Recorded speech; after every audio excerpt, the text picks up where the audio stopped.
dowladihii reer galbeedka ayaa wadnaha farta kaga haya khatar ay u arkaan inay mustaqbalka dhow dhinaca kale u rogi doonto xeerarkii xorriyadaha iyo bani aadamnimada ee ay caalamka intiisa kale ku soo rogeen. qiyaastii 20 sano ka hor adduunku wuxuu bilaabay inuu si tartiib ah u galo xaalad cusub oo loogu magac daray silica la soo darsay nidaamka caalamiga ee liberaalka ay ku sheegaan, kaasoo ay la soo darseen cadaadisyo daran iyo hoos u dhac kaga yimi dhinac kasta. siyaasiyiinta qowmiyiinta ee caalamku waxay ku baaqayaan in wax weyn laga bedelo xeerarka iyo qiyamka liberaaliyadda caalamiga, waxayna weerareen nidaamka oo ay ku sifeeyeen mashruuc caalamiya oo u adeegaya danaha kuwa sharka wada ee baabi'iya madax bannaanida dowladaha, qiyamka soo jireenka ah iyo dhaqamada maxalliga ee bulshooyinka. nidaamka liberaaliyadda ee waddamada reer galbeedku haystaan muddada dheer dalalka caalamka intooda badanna ay ku khasbeen ayaa haatan hoos u dhacaya. burburkii midowgii sofiyeeti kadib, taageerayaasha nidaamka liberaaligu waxay ku rajo weynaayeen in caqiidada siyaasadeed iyo dhaqaale ay noqon doonto adduun aan lahayn dullinimo iyo gacan ku-dhiglinimo. bilowgii qarniganse liberaalisamka waxaa lagu eedeeyey inuu mas-uul ka yahay fawdo iyo inuu maskaxda ka riyoonayo. 10 sannadood ka bacdi xilligaana digtaatoriyad iyo xukun jecelaysi ayaa hadheeyay caalamka. freedom house oo ah hay-adaan dawli ahayn oo fadhigeedu yahay Washington ayaa ku qiyaastay in caalamka ay ka jiraan 106 maamul oo kelitalis ah ama nus kelitalisnimo ah, taasoo u dhiganta 4% tirada guud ee waddamada caalamka ka jira. markii ay waddamada reer galbeedku ku keliyeysteen siyaasaddii caalamka ayay dimuqraadiyaddii aasaaska u ahayd nidaamkooda liberaaliguna hoos u dhacday sidii ay ahayd 15 sano ka hor xilliga marka loo eego. hogaamiyayaasha waddamo tiradoodu soo kordhayso oo ka mid ah dalalka soo koraya iyo kuwa horumaray ayaa carqaladaynaya hay-adaha sharciyeynta si ay u ilaashadaan awooddooda, iyagoo nidaamkii dowladeed ee liberaaligana ka dhigtay mid lagu soo kobcinayo uun shakhsiyadahooda.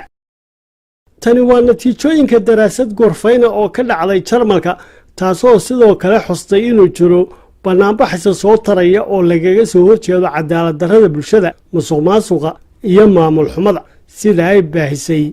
majalada Foreign Affairs. la yaabka murugada leh ayaa ah in qiyaastii 3.3 bilyan oo dadka ay ku hoos nool yihiin maamulo daalimiina, tirada oo maraysay 2.3 bilyan oo qof sanadkii 2003, taasoo caddayn u ah in tan iyo intii ay reer galbeedku ku keliyeysteen siyaasadda caalamka ay wax waliba hoos u dhaceen oo xitaa nidaamkii dowladeed uu burburo. keliya dalalka saboolka iyo kuwa soo koraya lamay kulmin dhibaatadan, laakiin waxaa ku jira dowladihii qadiimiga ahaa ee qaybta ka ahaa dimuqraadiyadda reer galbeedka. daraasaduna waxay xustay in xuquuqda muwaadinimada ee dimuqraadiyadihii hore u jiray ay sii yaraanayaan, ayna jirto dabacsanaan ku aadan heerarka sharciga. isweydiintu waxay tahay, waa maxay nidaamka caalamiga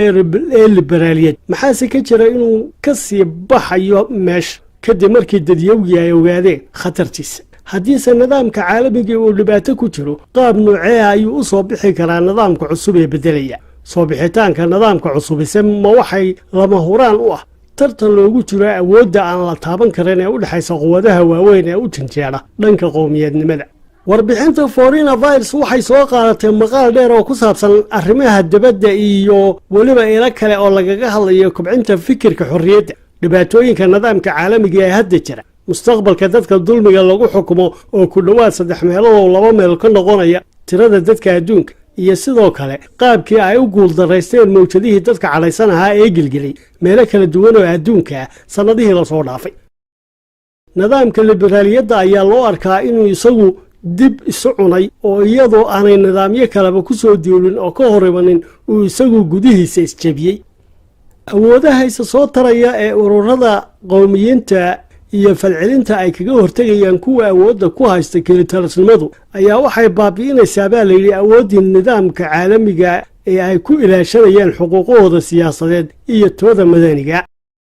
isbedelada noocan oo kale ahina waxay tilmaamayaan mustaqbal qaababka dhaqaalaha liberaaliyadda loogu adeegsanayo ujeedooyin xambaarsan sidii ay dad yar oo maalqabeenihi ay qaab musuq maasuqa xukunka ugu haysan lahayn dhab ahaanna howlahani hadda ayay socdaan isbedeladii ugu dambeeyey oo keliya ahina sababu ma aha laakiin sidoo kale waa mid ka imanaysay arrimihii wax ka bedelaya nidaamka caalamiga ah tan iyo bilowgii qarniga 20aad